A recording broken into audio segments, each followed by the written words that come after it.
Olá, alunos! Estamos mais uma vez aqui para passar algumas informações, dessa vez em relação à abertura de molares inferiores.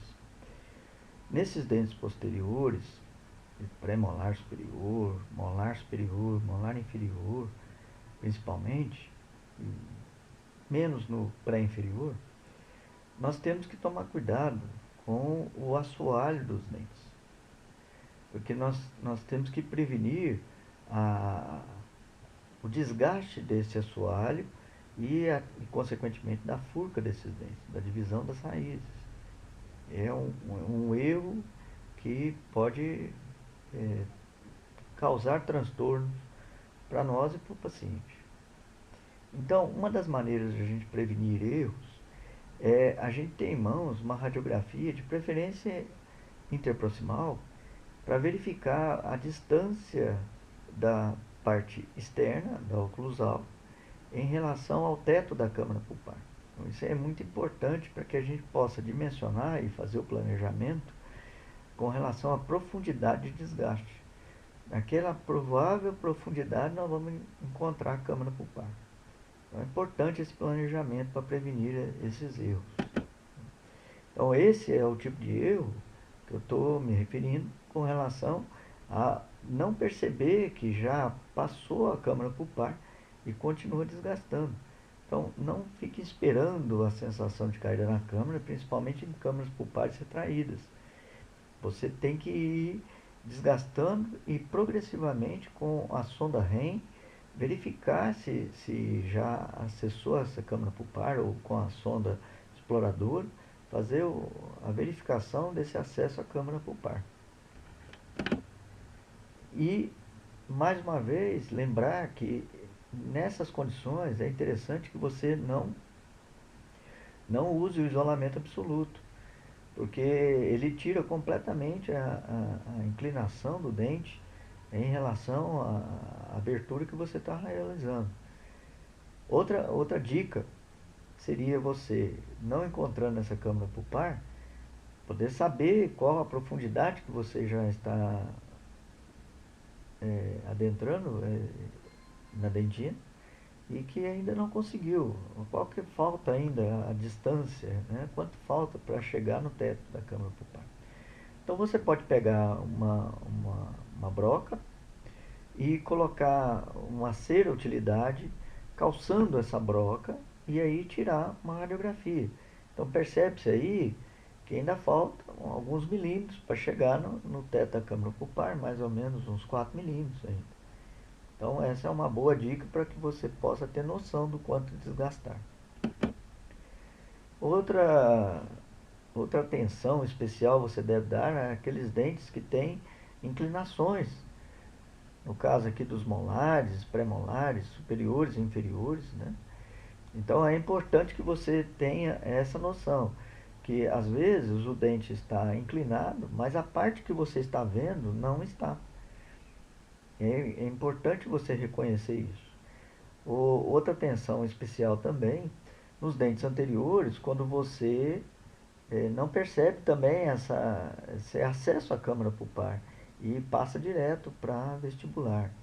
No caso dos incisivos laterais superiores, pode acontecer essa inclinação da broca inadvertidamente para a distal, e aí ocorrer perfuração. O isolamento absoluto, como eu falei para vocês, pode atrapalhar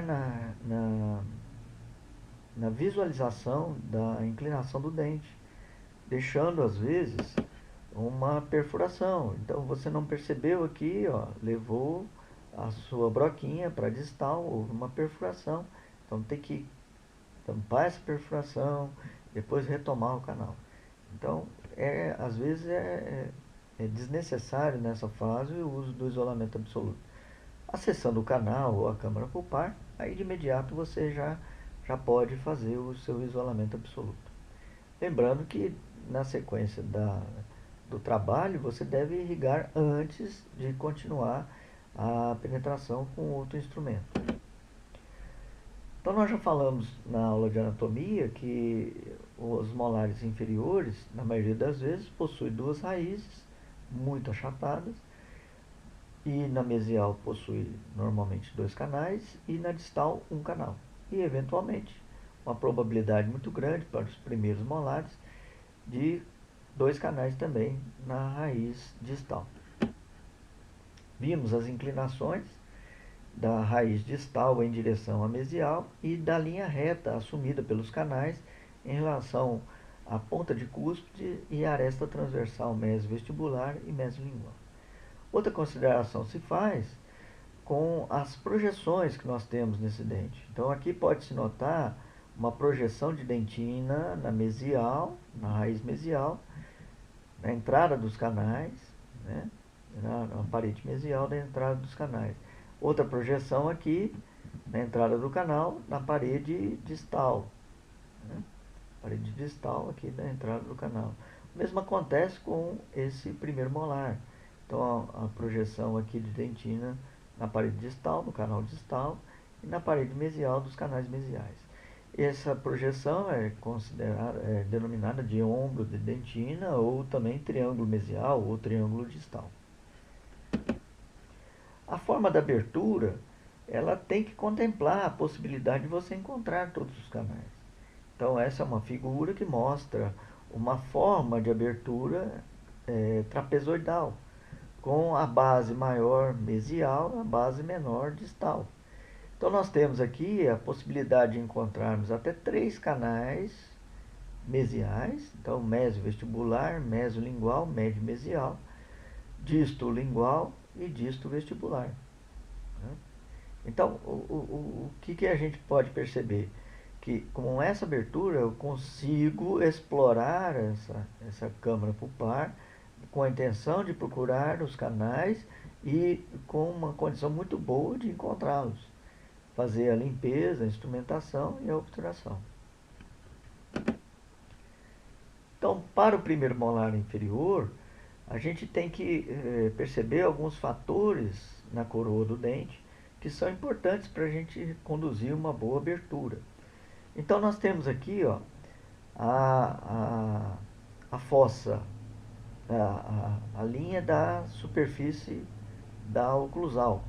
Então, eu tenho nesse círculo vermelho a superfície oclusal.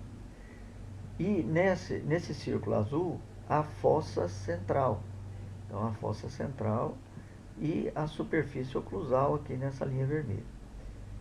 Então, nós vamos iniciar nosso ponto de eleição no centro da fossa central ou no centro da superfície oclusal.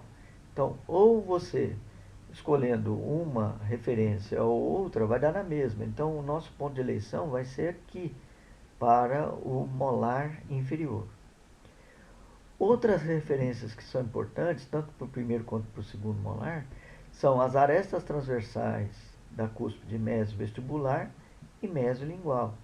Então, essas arestas transversais mostram o caminho que provavelmente eu vou ter que percorrer para encontrar o canal mesovestibular e o canal mesiolingual. No segundo molar, eu tenho uma dificuldade menor, porque eu tenho apenas 4 cúspides. Então, se eu pegar a área da superfície oclusal, no centro dela, eu posso determinar meu ponto de eleição. Ou também no centro da fossa central.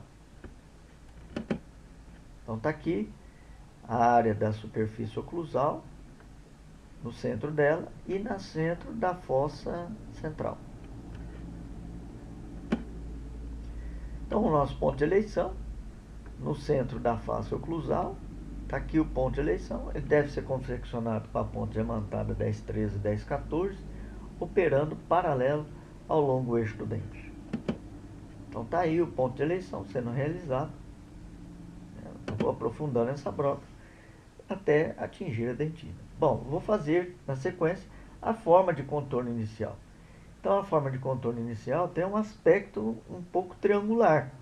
Então, ela não tem ainda aquele aspecto de trapézio. Por quê? Porque eu ainda não consegui remover o teto. Eu vou acessar a câmara pulpar ainda. Então, ela tem uma tendência de ter uma forma triangular com base mesial. Então, como que nós vamos fazer? Olha lá. No premolar inferior, lembra? A gente pegava o centro da superfície oclusal, fazia um ponto de eleição aqui e fazia uma extensão para a aresta da cúspide, a aresta transversal da cúspide vestibular. Nos molares, nós vamos fazer o seguinte, olha, nós temos o ponto de eleição no centro da face oclusal ou no centro da fossa central. Vou estender em direção à aresta transversal mésio-vestibular e a aresta transversal mesiolingual. E aí vou fechar esse triângulo, pois a base dele está na mesial. Então, tanto para o primeiro quanto para o segundo, é essa forma inicial que você vai dar ao preparo. Então, a broca sempre operando de maneira paralela ao longo eixo do dente. Você vai confeccionar a forma de contorno inicial. Não esquecer que você tem que ampliar essa forma em direção às arestas mesiais, às cúspides mesiais. E aí eu vou pegar essa forma e vou aprofundar essa forma aqueles 4, 5 milímetros, para que eu possa depois fazer a direção para a caída na cama. Dentes que a gente possui cáries, né, eles devem ser abordados de maneira diferente, ou seja, eu vou acessar a cárie com a ponta diamantada, depois vou remover essa cárie com brocas esféricas no baixa rotação e dependendo do restante da estrutura, eu vou seguir a abertura pegando uma fase do dente rígido. Ou seja, vamos dizer que eu já tenha com a remoção da cárie exposto a câmara pulpar. O que eu vou fazer em seguida? Eu vou apenas remover o teto dessa câmara pulpar e localizar os canais. Como esse dente aqui está íntegro, eu vou fazer o ponto de eleição, vou fazer a forma de contorno inicial de forma triangular, obedecendo as arestas transversais das cúspides mesovestibular e mesolingual. E vou confeccionar essa forma de contorno inicial. Até aí eu estou trabalhando com a 1013, 1014. E não esquecer que eu tenho que aprofundar essa forma até uns 4 ou 5 milímetros em direção à câmara pulpar. Então é isso que nós fizemos até agora. Olha, nós fizemos a forma de contorno inicial, estamos aprofundando essa forma de contorno inicial e agora nós vamos cair na câmara pulpar. Então aqui vai uma parte, uma observação importante. Se eu tenho o teto muito próximo do assoalho, é melhor você direcionar essa broca um pouquinho inclinada para o canal distal. Então, toda vez que eu tiver, pela minha radiografia, mostrando que o teto está muito próximo do assoalho, eu vou direcionar ligeiramente, eu vou inclinar ligeiramente a minha ponta diamantada em direção ao canal distal. Se eu tenho um volume, uma distância muito grande entre o teto e o assoalho, eu vou manter essa ponta diamantada trabalhando no sentido paralelo. Então depende desse distanciamento do teto com o assoalho da câmara pulpar. É lógico que essa distância aqui daria para você operar tranquilamente a ponta diamantada de forma paralela. Se eu tiver um teto aqui muito próximo do assoalho, eu vou dar preferência para a inclinação em direção ao canal distal. Então, aqui eu estou colocando algumas situações em que hora você vai trabalhar com a 1013 paralela, hora você vai trabalhar com ela inclinada. Então, aqui você está trabalhando com ela inclinada nessas duas situações. Por quê? Porque você tem aí câmaras pulpares um pouco mais atrésicas, né? Então veja, quando você tem câmaras pulpares um pouco mais atrésicas, você tem que trabalhar com a 1013 inclinada em direção à distal. Se você não trabalhar assim, vai acontecer igual a esse caso. Veja, se você não perceber que acessou essa câmara pulpar, você corre o risco de ir perfurando essa furca. E aí esse tipo de acidente não é dos mais agradáveis, né? Então, é importante e imperioso que você faça o aprofundamento da forma de contorno inicial, e aí nós estamos sugerindo aí a 1091, 1090, 1557 ou a própria 1013, 1014 que você vinha fazendo o seu preparo, né? Se você tem uma câmara pulpar com uma proximidade do assoalho com o teto, você vai fazer a inclinação da 1013 para acessar ligeiramente para o lado distal. Se não, você vai trabalhar com as pontas diamantadas de forma paralela. Então, esse é um caso em que houve a necessidade de uma inclinação um pouquinho para distal, né, em direção ao canal distal, pois aí havia um teto muito próximo do assoalho. E aí nós, com essa forma de abertura trapezoidal, a gente mantém uma estrutura muito significativa. Então nós não temos um compromisso muito grande com a perda de estrutura dental. Nós temos um compromisso na preservação dessa estrutura. E nós, com essa abertura, com essa forma de abertura, estamos preservando muita estrutura. Então, mais uma vez, a inclinação dessa ponta diamantada em direção ao canal distal, né? Então, é essa inclinação que você vai fazer para chegar lá no canal distal. Perfeito? Então, tá aí o acesso à câmara pulpar, ainda com a forma triangular, e você vai ter que acessar. Nesse caso aí foi acessado para o lado distal. E a próxima etapa você já vai trocar a ponta diamantada, colocando aí uma 3082, 4083 para remoção do teto. Nunca é demais salientar que nós temos que preservar a ponta de cúspide nesses dentes, a distal, principalmente rebordo distal e mais um pouquinho aqui da parte distal, né? Ponta de cúspide, mas a abertura é mais mesial. Então a abertura invade muito mais a mesial do que a distal. Então eu tenho esse esquema aqui, ó. Eu tenho a forma de contorno inicial, o aprofundamento dessa forma e a caída na câmara aqui do lado distal. Então, resumindo, nós temos um dente aqui que possui restauração. Então eu utilizei a 1557, fiz a remoção dessa restauração, broca esférica para remoção desse tecido cariado. Então, a remoção da restauração com a broca esférica, eu removi a cárie. E aqui, ó, estou trabalhando com a ponta diamantada 1013, fazendo mais ou menos uma forma de contorno inicial nessa profundidade aqui, para acessar essa câmara pulpar mais voltada para o lado distal. Porque aqui dá para a gente observar que o teto e o assoalho estão muito próximos. Evidencio aqui também o triângulo mesial e o triângulo distal. O triângulo mesial costuma ser mais pronunciado do que o triângulo distal. Então, após a caída na câmara, eu vou remover o teto. Quando eu estiver trabalhando na parte distal, na remoção da parte distal do teto, eu tenho que trabalhar com essa inclinação aqui, com a 3082. Então, eu vou assumir essa inclinação de acordo com a inclinação da raiz distal que faz essa convergência para mesial. Então, vou trabalhar com a 3082 inclinada dessa maneira para remoção de teto por distal. Então, vejam, essa inclinação levando à remoção do teto por distal.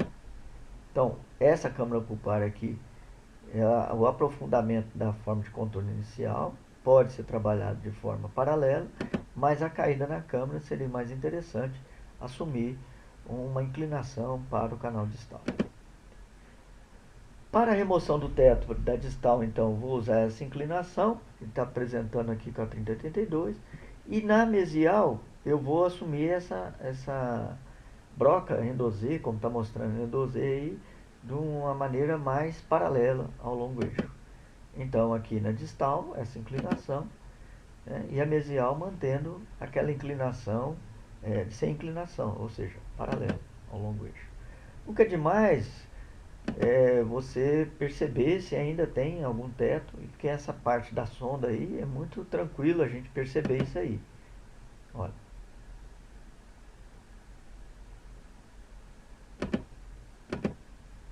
E com a 3082 você pode, ou a Endo-Z, fazer a remoção do teto, tanto da distal quanto da mesial. Aqui estou mostrando como você deve trabalhar na mesial. Aqui é a Endo-Z, tanto a Endo-Z quanto a 3082, elas podem tocar no assoalho aqui, que não vai haver nenhum dano a esse assoalho. O grande problema é quando você tenta entrar com a 3082 ou a Endo-Z no canal e faz o tracionamento dessa broca para a mesial. Não, você quer passar para a mesial, você tem que fazer o acompanhamento dessa curvatura aqui do assoalho. Se você tentar trazer essa broca para a mesial, não acompanhando essa aqui, você vai desgastar o assoalho, você vai danificar o assoalho e pode, inclusive, perfurar a furca do dente. Tá? Existem outras brocas menos seguras para a remoção do teto, como a broca esférica do baixa rotação, que pode ser uma broca esférica de pescoço longo, ou a própria 1013 ou 1014 na remoção. Só que elas implicam um maior cuidado e num risco maior de danificar o assoalho. Aqui a inclinação da 3082, mais uma vez, quando estiver removendo o teto por distal. E aqui a 3082 passando sobre o assoalho sem haver a danificação desse assoalho. Após a remoção do teto, nós podemos observar uma forma quadrangular, com base mesial maior, né, e a base menor por distal. Então é essa figura que nós estamos vendo aqui, também nesse dente artificial, com a forma trapezoidal. Notar a parte escura no fundo da cavidade em contraste com a dentina no caso aqui a resina mais clara das paredes axiais. Após a remoção do teto, a sonda REM vai evidenciar, localizar os canais radiculares. Se você não conseguir localizar, esse trabalho pode ser feito com limas tipo K, número 8, 10 ou 15. As limas tipo K-File 8, 10 ou tipo Flex, número 15, para localização desses canais. Então, a sonda REM deve passar no assoalho e aquele rosto, um canal, deve orientar a sonda REM para os canais, tanto os canais mesiais quanto os distais. Nos livros, a última etapa dessa abertura é a confecção da forma de conveniência, né, que nós já mostramos, mais o desgaste compensatório. Eu acho mais prudente, principalmente para os alunos que estão iniciando, realizar o preparo cervical, localiza o canal, faz o preparo daquela porção cervical e depois, havendo necessidade, a gente volta na fase do desgaste compensatório.